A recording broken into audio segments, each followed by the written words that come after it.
PM Muhammad Riyas. Kozhikode ജില്ലയും ഈ രണ്ട് ജില്ലയിലും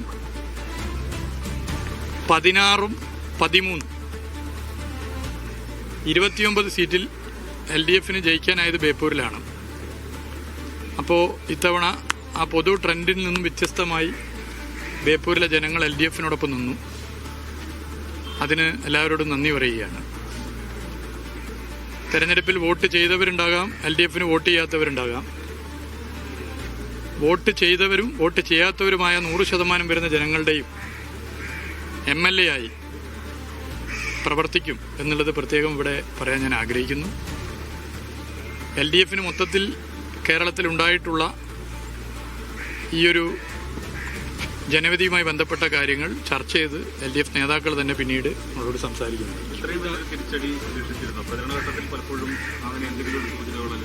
അല്ല, ബാക്കി കാര്യങ്ങൾ നമ്മൾ കമ്മിറ്റിക്കകത്തൊക്കെ ചർച്ച ചെയ്തിട്ടാണല്ലോ പോകേണ്ടത്. ചർച്ച ചെയ്ത് പോകണം. ഞങ്ങളീ പറഞ്ഞ ബേപ്പൂർ മണ്ഡലത്തിൽ 82,000 വോട്ട് എന്നുള്ളത് ഫോക്കസ് ചെയ്ത് സ്ഥാനാർത്ഥിത്വം പ്രഖ്യാപിച്ച അന്ന് മുതൽ പരസ്യമായിട്ട് പറഞ്ഞു. നിങ്ങൾക്കൊക്കെ ഓർമ്മയുണ്ടാവും. 82,000 വോട്ട് പിടിക്കണം, കിട്ടും, അതിൽ കുറയില്ല. അപ്പം അതിനേക്കാൾ ഒരു 51 വോട്ട് കുറവാണ് 82,000-ത്തേക്കാൾ.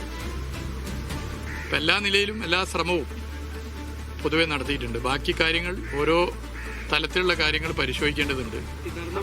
അത് പരിശോധിച്ച് പോകുമ്പോൾ 2ാം റൗണ്ടിലെ വോട്ടെണ്ണലിലെ പാറ്റേൺ ഒന്ന് പ്രത്യേകം ഞങ്ങൾ പരിശോധിക്കുക, പിന്നീട് പറയാം.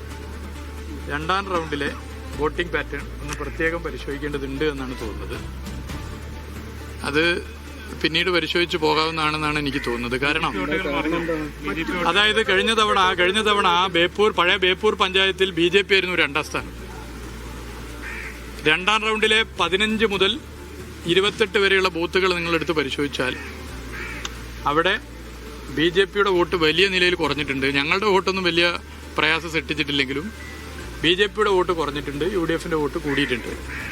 ബാക്കിയുള്ളതൊക്കെ ഓരോന്ന് ആഴത്തിൽ പരിശോധിക്കേണ്ട കാര്യമാണ്. പക്ഷെ അതൊന്നും ഇപ്പോൾ ഒരു കാരണമായിട്ട് പറയുന്നില്ല. അതൊന്നും അല്ല, ഞാൻ നിങ്ങൾ ഇവിടുത്തെ കാര്യം ചോദിച്ചുകൊണ്ട് പറഞ്ഞാണ്. ഇവിടുത്തെ കാര്യം ചോദിച്ചാൽ പറയണല്ലോ.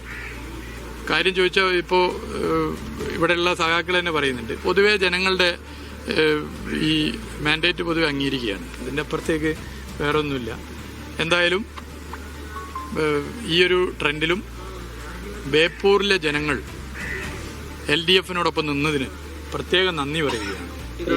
രാഷ്ട്രീയ ശൈലി ബേപ്പൂരിലെ ജനങ്ങൾ തള്ളിക്കളഞ്ഞു. അതൊക്കെ നമുക്ക് ചർച്ച ചെയ്യണം. ബാക്കി ഒന്ന് ചർച്ച ചെയ്ത് പോകാം.